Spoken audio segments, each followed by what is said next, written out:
warahmatullahi wabarakatuh. Berjumpa lagi di channel Jendela Wirausaha. Kali ini kita akan membahas peluang usaha menurut tempat tinggal. Tapi sebelum kita lanjut tolong di subscribe karena subscribe itu gratis. Serta tekan tombol lonceng. Memiliki rumah yang lokasinya dekat dengan pusat pendidikan merupakan sebuah keuntungan yang bisa dijadikan peluang. Banyak orang mencoba berbagai macam cara untuk memanfaatkan letak yang strategis tersebut. Lantas, apa saja usaha yang bisa kita jalankan? 1. Kuliner. Usaha yang pertama adalah dalam bentuk kuliner. Kuliner untuk anak sekolah adalah jajanan yang menarik dengan harga yang murah. Baik itu anak sekolah dasar sampai perguruan tinggi, semuanya pasti mempertimbangkan harga ketika membeli makanan. Ketika menjajakan makanan untuk anak sekolah dasar, mungkin yang paling utama adalah makanan yang menarik. Jajanan yang viral namun dibuat dengan versi yang murah juga sangat disukai oleh anak-anak. Kalau sudah masuk sekolah menengah, biasanya yang diminati adalah jajanan yang mengenyangkan. Mengingat biasanya jam pelajaran sudah mulai panjang, sehingga perut akan terasa lapar. Maka dari itu, kita bisa menjual makanan yang berat dan mengenyangkan. Misalnya nasi rames, nasi goreng, gorengan, dan lain sebagainya.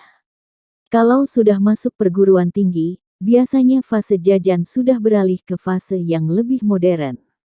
Karena selain makan, kebutuhan lainnya adalah foto dan nongkrong. Jadi, ketika kamu ingin membuat usaha kuliner di sekitar kampus, kamu harus membuat tempat yang menarik untuk foto dan punya fasilitas yang oke untuk nongkrong. 2. Alat tulis. Membangun usaha alat tulis juga cukup menguntungkan. Meskipun banyak orang tua yang biasanya sudah membelikan keperluan anaknya dengan lengkap sebelum masuk sekolah, namun tetap saja ada masanya butuh secara mendadak. Entah karena habis, atau ada alat tulis lain yang belum dimiliki. Dan yang dicari adalah toko alat tulis terdekat dari sekolah. Selain dari siswa, toko alat tulis juga biasanya menjadi langganan guru-guru di sekolah. Sehingga, sangat menguntungkan untuk membangun usaha ini. Asal, usahakan untuk menyediakan alat tulis dengan sangat lengkap, agar baik siswa maupun guru bisa terfasilitasi dengan baik. 3. Fotokopi. Banyak orang menganggap remeh usaha fotokopi hanya karena nominal per lembarnya yang tidak seberapa.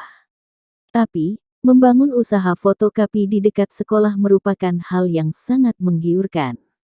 Jangan ditanya berapa nominal per lembar, tapi lihatlah berapa banyak siswa yang antre, belum lagi gurunya juga. Ketika sedang memasuki ulangan semester, biasanya tukang fotokopi sangat kerepotan, loh. Dari mengerjakan tugas dari guru untuk fotokopi soal, sampai permintaan dari siswa untuk fotokopi contekan. Namun demikian, hasilnya juga lumayan.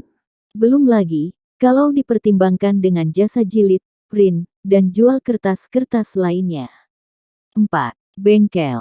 Bengkel bisa menjadi peluang usaha ketika rumahmu berada di sekitar sekolah. Terutama adalah sekolah menengah dan perguruan tinggi. Meskipun tidak ada yang menginginkan kendaraannya memiliki masalah atau sekadar bocor, namun kehadiran bengkel yang dekat dengan sekolah sangat membantu siswa untuk menemukan pertolongan ketika membutuhkan. Sehingga usaha tersebut juga cukup menjanjikan. Namun, membuka bengkel harus memiliki dua modal. Pertama adalah modal secara finansial, dan yang kedua adalah modal secara keahlian. Ketika kamu punya uang namun tidak punya keahlian, maka kamu bisa merekrut karyawan untuk menjalankan usahamu.